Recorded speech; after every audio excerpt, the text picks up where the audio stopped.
Item ಯಾವುದೇ ಇರಲಿ try ಮಾಡಿ ಆಚಿ ಚಿಕನ್ ಮಸಾಲಾ. ಶ್ವಾನಗಳ ಕುರಿತು ಜಾಗೃತಿ ಮೂಡಿಸುವ ಲಸಿಕೆ ಹಾಕಿಸುವ ಉದ್ದೇಶದಿಂದ ಶ್ವಾನ ಪ್ರದರ್ಶನವನ್ನು ಆಯೋಜನೆ ಮಾಡಲಾಗಿತ್ತು. ಸುಮಾರು 21ಕ್ಕೂ ಅಧಿಕ ತಳಿಯ 250ಕ್ಕೂ ಅಧಿಕ ಶ್ವಾನಗಳು ಪ್ರದರ್ಶನದಲ್ಲಿ ಪಾಲ್ಗೊಂಡಿದ್ವು. ಇನ್ನು ಬಗೆ ಬಗೆಯ ಶ್ವಾನಗಳನ್ನು ಕಂಡು ಜನರು ಸಂತಸಪಟ್ಟರು. ಈ ಕುರಿತ ಒಂದು ರಿಪೋರ್ಟ್ ನಿಮ್ಮ ಮುಂದೆ. ಶ್ವಾನಗಳ ಕುರಿತು ಜಾಗೃತಿ ಮೂಡಿಸುವ ಲಸಿಕೆ ಹಾಕಿಸುವ ಉದ್ದೇಶದಿಂದ ಶ್ವಾನ ಪ್ರದರ್ಶನವನ್ನು ಆಯೋಜನೆ ಮಾಡಲಾಗಿತ್ತು. ಸುಮಾರು 21ಕ್ಕೂ ಅಧಿಕ ತಳಿಯ 250ಕ್ಕೂ ಅಧಿಕ ಶ್ವಾನಗಳು ಪ್ರದರ್ಶನದಲ್ಲಿ ಪಾಲ್ಗೊಂಡಿದ್ವು. ಇನ್ನು ಬಗೆ ಬಗೆಯ ಶ್ವಾನಗಳನ್ನು ಕಂಡು ಜನರು ಸಂತಸಪಟ್ಟರು. ಈ ಕುರಿತ ಒಂದು ರಿಪೋರ್ಟ್ ನಿಮ್ಮ ಮುಂದೆ.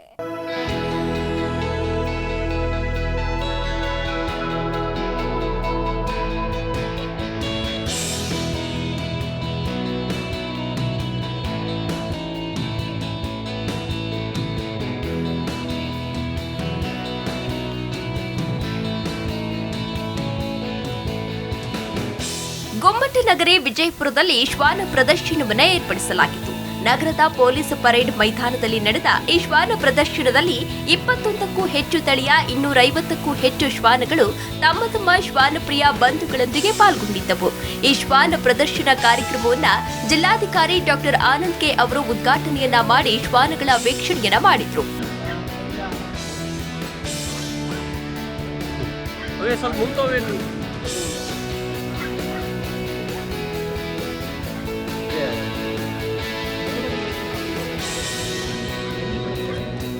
ಸರ್ ಈ ಕಡೆ ನೋಡ್ರಿ ಎಲ್ರು.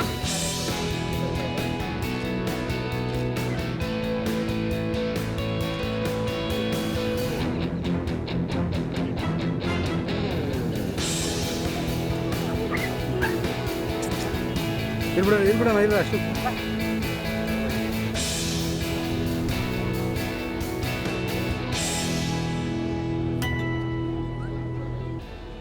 ಪೊಲೀಸ್ ಪರೇಡ್ ಗ್ರೌಂಡ್ನಲ್ಲಿ ತರಹೇವಾರಿ ಮುದ್ದಾದ ತಳಿಗಳ ಜೊತೆಗೆ ಮತ್ತು ಅಷ್ಟೇ ಭಯ ಹುಟ್ಟಿಸುವಂತಹ ಭಯಾನಕ ತಳಿಗಳ ಶ್ವಾನಗಳ ಬೌಬೌ ಸದ್ದು ಮತ ನೀಡಿತು. ಇನ್ನು ಪೊಲೀಸ್ ಇಲಾಖೆಯ ಶ್ವಾನಗಳು ಸಹಿತ ಭಾಗವಾಗಿ ತಮ್ಮ ಕಲೆ ಪ್ರದರ್ಶನವನ್ನ ಮಾಡಿದವು.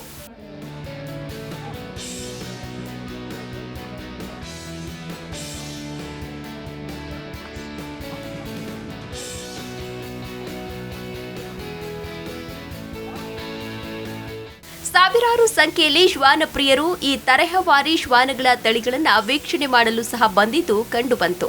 ಶ್ವಾನಗಳ ಕುರಿತು ಇರುವ ತಪ್ಪು ತಿಳುವಳಿಕೆಗಳನ್ನು ಹೋಗಲಾಡಿಸಲು ಮತ್ತು ಅವುಗಳ ಬ್ರೀಡಿಂಗ್, ಮಾರಾಟ, ತಳಿಗಳು, ಅವುಗಳ ವ್ಯಾಕ್ಸಿನೇಷನ್, ಆಹಾರ ಪದ್ಧತಿ, ಎತ್ತರ, ಗಾತ್ರ, ತೂಕ, ದರಗಳ ಕುರಿತಾಗಿ ಸಹ ಸಮಗ್ರ ಜಾಗೃತಿಯನ್ನ ಜನತೆಗೆ ತಿಳಿಸಿಕೊಡುವುದು ಈ ಡಾಗ್ ಶೋ ಉದ್ದೇಶವಾಗಿತ್ತು.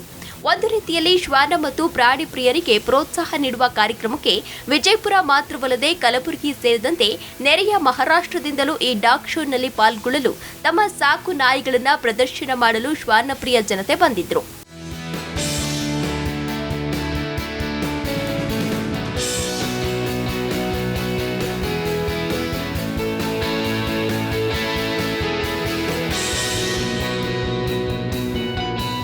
ಪ್ರಮುಖವಾಗಿ Siberian husky, German shepherd, chow chow, Saint Bernard, Rottweiler, Labrador, golden retriever, Doberman pug, Great Dane, pitbull, dachshund, shih tzu, Pomeranian, Mudhol hound ಹೀಗೆ ವಿಭಿನ್ನ ಶ್ವಾನಗಳು ನೆರೆದ ಜನರನ್ನ ರಂಜಿಸಿದವು. ಈ ಡಾಗ್ ಶೋ ಮೂಲಕ ವಿವಿಧ ತಳಿಯ ಶ್ವಾನಗಳನ್ನ ಕಂಡು ನೆರೆದ ಪ್ರೇಕ್ಷಕರು ಖುಷಿಯಾದರೆ ಅತ್ತ ಶ್ವಾನಗಳ ವ್ಯಾಪಾರ ವಹಿವಾಟು ಸಹಿತ ನಡೆಯಿತು. ಇಂತಹ ಡಾಗ್ ಶೋ ಪ್ರದರ್ಶನ ಮುಂಬರುವ ದಿನಗಳಲ್ಲಿ ಮತ್ತಷ್ಟು ನಡೆದು ಶ್ವಾನಗಳ ಕುರಿತು ಜನರಿಗೆ ಇನ್ನಷ್ಟು ಮಾಹಿತಿ ಸಿಗುವಂತಾಗಲಿ ಎಂಬುದೇ ನಮ್ಮ ಆಶಯ. ಶಿವಾನಂದ್ ಭಜಂತ್ರಿ, ಜೀ ಕನ್ನಡ ನ್ಯೂಸ್, ವಿಜಯಪುರ.